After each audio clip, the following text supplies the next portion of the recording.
See, in 2005, the dynamic of how we see the car culture completely changed because of a little app called YouTube. You see, in the early 90s, there was a war going on. You see, you had the Fox body Cobras and the 5.0s, which were pretty much dominating everywhere. On top of them having a 4-cylinder, which was basically the precursor for the EcoBoost. Oh, you're not hearing me. The Fox bodies were running circles around the 3rd gen Camaro, so Chevrolet decided to update their F-body. You see, either you had a 3800 V6 4th gen Camaro, or you had the LT1 variant. Even its cousin, the Firebird, had the exact same options. And believe me, these things were absolutely good with long tube headers, 373 gears, what else?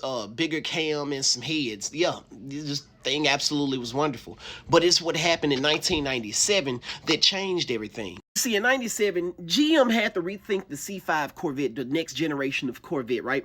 Because their C4 Corvette wasn't doing well. It was heavily underpowered. And again, the Fox bodies and pretty much all of Ford's line, hell, you could have outran a Corvette with a Lincoln Mark 8. You see, GM had to take everything that they did wrong with the LT1 Gen 257 and applied better things to the LS1. See, the LS1 was lighter, stronger, the block was more rigid, and it had a 6-bolt main bottom end. 1998 got here, and the WS6 and the Camaro SS got a refresh, and these things came with the LS1 and a 4L60E. These things were whooping everything in Ford's lineup. Like, you have no idea. From the SCN95 Cobras, bro, listen.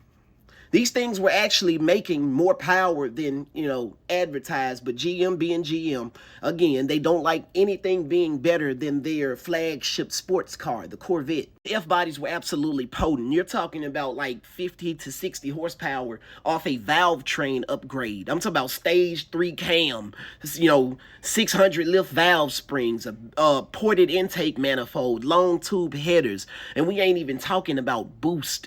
These F-bodies were a tyrant. You think about this. Imagine getting your ass beat so bad that SVT had to recall the 4.6 naturally aspirated Cobras to throw a supercharger on them. Oh boy. Then 2003 to 2004 got here, and this changed the game. You see, not only did they throw a supercharger on top of these Cobras, but they overbuilt it. Forged rods, forged pistons, forged crank.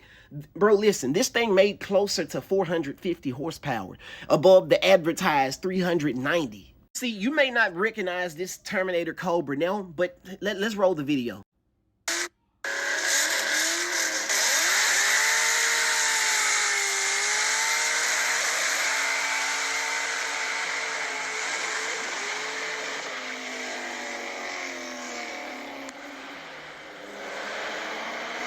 If you're a true Ford fan, you remember this particular video. See, this was a 600 plus horsepower Kenny Bell Terminator Cobra. See, people had an idea of how fast these things were and what they were capable of. But when 2005 got here, and YouTube was a thing, right? A year later is when he posted this particular video. Basically, social media was still in its infancy. Posting race videos where the entire public can see you was taboo to a lot of people. When you go to a car meet, right? You don't go there and film shit, do burnouts and stuff like that for clout. They didn't do that. The only way you knew about races is from word of mouth and things like that. But people had a good glimpse of what these things were truly capable of. This was an early 2000s platform that could make 800 horsepower with better fueling, stock internals, better ECU, a good tune.